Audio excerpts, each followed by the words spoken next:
محبوب غم گسار کی محنتوں کا یہ خوب ہم نے صلہ دیا، محبوب غم گسار کی محنتوں کا یہ خوب ہم نے صلہ دیا، جو ہمارے غم میں سدا رہے ہم نے انہیں دل سے بھلا دیا۔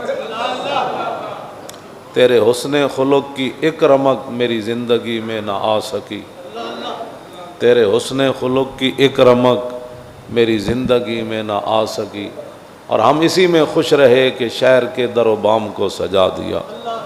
ہم اسی میں خوش رہے، ہم تیرے سور و بدر کے باب کے ورق الٹ کے گزر گئے۔ حضور بدر تشریف لے گئے، سور بس گئے جی، میں نے زیارت کی، اور یہ نہیں پا کہ حضور یہاں کیوں آئے، یہاں پھر غار میں کیوں رہے، پھر حضور نے مکہ کیوں چھوڑا، پھر حضور ہجرت کر کے مدینہ منورہ کیوں تشریف لے گئے، یہ نہیں، بس وہ میں نے غار پر گیا تھا، بس نے دیکھی تھی تو میں نے وہاں۔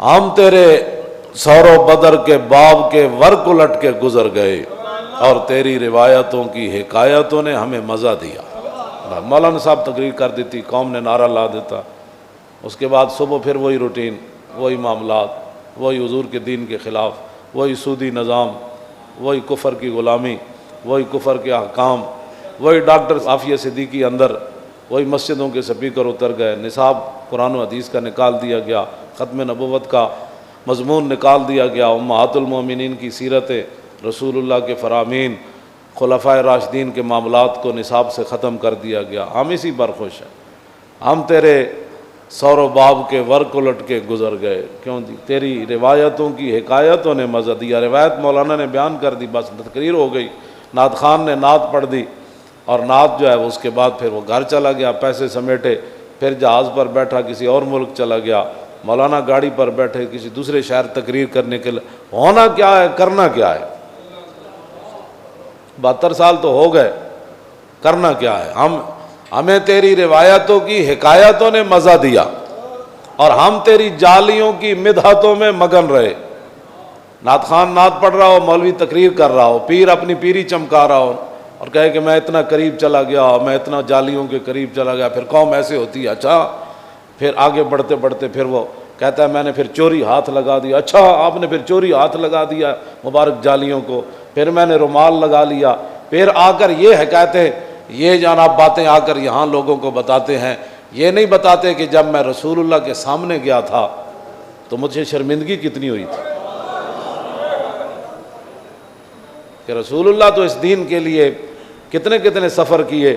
ام المومنین سیدہ طیبہ طاہرہ حضرت عائشہ صدیقہ فرماتی ہیں رسول اللہ کا جو میرے گھر بستر تھا وہ تو تلائی کے اندر، گدے کے اندر کھجور کی چھال تھی، اور حضرت ام المومنین حضرت حفصہ فاروق اعظم کی صاحبزادی حضور کے نکاح میں ہیں، وہ کہتی ہیں کہ ہمارے گھر ایک ٹاٹ تھا، جب رات کو رسول اللہ نے سونا ہوتا تو میں اس کو دورہ کر دیتی تھی، ٹاٹ ہوا، اور کہتے ہیں ایک دن میں نے اس کے 4 تہ لگا دیں تو صبح مجھے رسول اللہ نے فرمایا کہ آج آپ نے ٹاٹ کو 4 ایسے کیے، آج مجھے سکون سے نیند آ گئی، ایسے آئندہ نہ کرنا۔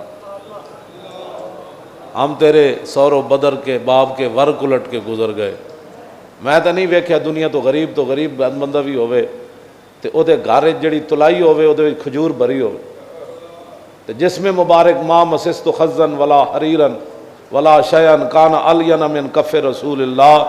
انس بن مالک کہندے میں 10 سال حضور دی خدمت کیتی تے میں نہ کوئی ریشم یو جا نرم پایا، نہ کائنات دا کوئی اور کپڑا نرم پایا جڑا حضور دے جسم نالوں نرم ہو تے رسول اللہ نے چیز۔ ہم بس صرف تقریر سن کے سبحان اللہ، اور پھر انہی ظالموں کو جا کر انہی ظالموں کی جناب وہ مم مشا ما ظالم و یعلم انہ یا ظالم، ہیں جی، مم مشا ظالم لیکویہ، ہم ظالموں کے ساتھ کرتے ہیں تاکہ وہ ظالم جو ہے وہ MNA بن جائے، وہ ظالم MPA بن جائے، ظالم جو ہے وہ چیئرمین بن جائے، ظالم جو ہے وہ کونسلر بن جائے۔ اور یہ حضور نے بات نہیں فرمائی کہ جو ظالم کے ساتھ چلے آ تاکہ اس کو مضبوط کرے، اس کو وزیر بنوائے، اس کو وزیر اعظم بنوائے، اس کو صدر پاکستان بنوائے، اونچے عہدوں پر لے جائے، اور اس کو یہ پتہ ہے یہ بندہ ظالم ہے تو میرے آقا نے فرمایا فقد خرج من الاسلام، فرمایا تو وہ تو خود بخود اسلام سے نکل گیا۔ ظالموں کے ساتھ دے کر، ظالموں کا ساتھ دے کر، امام جلال الدین سیوطی لکھا ایک بزرگ سن محمد بن زین، انہوں نے رسول اللہ دی زیارت ہوندی سی، ایک دن ایک بندہ آ گیا، وہ کہنے لگا حضور بادشاہ کو چلو میرا کام بڑا ہے. آپ چلے گئے تو بادشاہ ظاہر ویکھو ایڈا بڑا شیخ آ گیا، ایڈا بڑا بزرگ آ گیا، انہیں اپنی مسند چھڑ دیتی، انہیں محمد بن زین بزرگوں نے اپنے مسند تے بٹھا دیتا. ظاہر انہیں کام کی ہو تو ہزارہ کام کہندے تاں بھی انہیں کر دینا سی. بعد زیارت بند ہو گئی. امام جلال الدین سیوطی انہوں نے باقاعدہ پھر قصیدے لکھے، نعتاں عربی چ لکھیاں، روندے رہے حضور معافی، حضور کی ہو گیا. تو کہندے پھر اتنی گل امام جلال الدین سیوطی لکھی کہ دور کھڑے ہو کے حضور نے ایک دفعہ زیارت کرائی، فرمایا ہماری زیارت بھی کرتے ہو اور ظالموں کی مسندوں پر بھی بیٹھتے ہو. اور جو ظالموں کے ساتھ کھڑے وہ بھی شیخ المشائخ ہوتے ہیں، وہ بھی استاد العلماء ہوتے ہیں، وہ بھی شیخ ہوتے ہیں، وہ بھی فلاں ہوتے ہیں. جو ظالموں کے ساتھ کھڑے ہوتے ہیں، اور ایک طرف ختم نبوت کا پہرے داروں کا مارکا لگا تھا اور دوسری طرف ڈاکوؤں کا لگا تھا. ایک طرف ممتاز قادری کے حمایتیوں کا مارکا تھا اور دوسری طرف اس کو قاتل کہنے والوں کا مارکا تھا. تو قوم ظالموں کے ساتھ کھڑی تھی. اس میں چاہیے تو یہ تھا کہ یار ایک پرچی تو تھی یار، نہ مولویاں حضور دے نام تے جانا دینیاں تو بڑی دور والی بات ہے. قوم کہندی ہوئے نا اسی حضور تے ساری زندگی کہندے رہے کروں تیرے نام پہ جام فدا، سن دے بھی رہے، نعرے بھی لاندے رہے، اچھل دے بھی رہے. ہن تے یار مسئلہ آیا تے واقعی مولوی پیرا دے کے فیض آباد آئے. اے ایویں گپاں نے نہیں ماریاں، اے بھگوڑے نہیں ہیں، اے سمجھوتے کرن والے نہیں ہیں، اے لاشاں چک کے بھی لبیک دے نعرے لاندے رہے یار. ہاں جی توجہ توجہ توجہ. اے برسدیاں گولیاں وچ بھی تاجدار ختم نبوت دے نعرے لاندے رہے. اے 12,000 شیل جڑے جناب انہاں دیاں تاریخاں بھی مک گئیاں سن، ایڈی ایڈیاں بوتلاں بھی انہاں تے سٹیاں، انہاں دا کنٹینر 1 انچ نہیں ہلیا. یار وہ کیڑی پاور سی جڑی انہاں نوں بٹھائی رکھیا؟ وہ پاور اسلام دی سی، رسول اللہ دی ختم نبوت دے غیرت دی پاور سی، حضور دی ناموس دے اوتے جان قربان کرن دی پاور سی. تے قوم نو چاہیدا سی انہاں کہ یار تے ایک پرچی ہے جی، وہ جو نہ تھے تو کچھ نہ تھا. مینو یہ جڑی شکل ملی، مینو جڑی عزتاں ملیاں، یہ تے انہاں دی وجہ تو تھی. وہ جو نہ تھے تو کچھ نہ تھا اور وہ جو نہ ہو تو کچھ نہ ہو. جان ہے وہ جہان کی. جڑیاں میں آیتاں پڑھیاں انہوں دا بھی ترجمہ اعلیٰ حضرت بریلوی یہ کیتا، ہوتے کہاں خلیل و بنا اور کعبہ و منا اور لولاک والے صاحبی سب تیرے گھر کی ہے. اور مولا علی نے واری تیری نیند پر نماز، اور وہ بھی اثر جو سب سے اعلیٰ، بلکہ صدیق غار میں جان ان پہ دے چکے، اور حفظ جان تو جان فروز غرر کی ہے. ہاں تو نے انہیں جان دی، انہیں پھیر دی نماز، پر وہ تو کر چکے تھے جو کرنی بشر کی ہے. اور ثابت ہوا کہ جملہ فرائض اصل الاصول بندگی استاج ور کی ہے. ہم تیرے مزار کی جالیوں کی مدحتوں میں مگن رہے، اور تیرے دشمنوں نے تیرے چمن میں خزاں کا جال بچھا دی.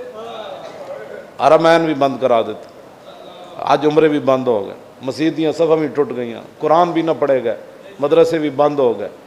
ہاں تیرے دشمنوں نے تیرے چمن میں خزاں کا جال بچھا دی. تو اس کو بھی وہ تو پھر تعریف تو وہ جالی مبارک کے ساتھ جو صرف روغن ہے نا، دنیا و مافیا اس کا مقابلہ بھی نہیں کر سکتے. ہاں میرا اپنا ہے کیوں جی ایمان ہے، وہ جڑا نال روغن لگا نسبت بن گئی نا اس روغن دی، تو دی تو گل ہی ہو رہی. اس دی بدعت دے نال اے بھی دسو کہ حضور دے دشمنوں نے شریعت اسلامیہ اور دین کے اندر کیا خزاں کے جال بچھا دیے، یہ بھی قوم کو بتاؤ.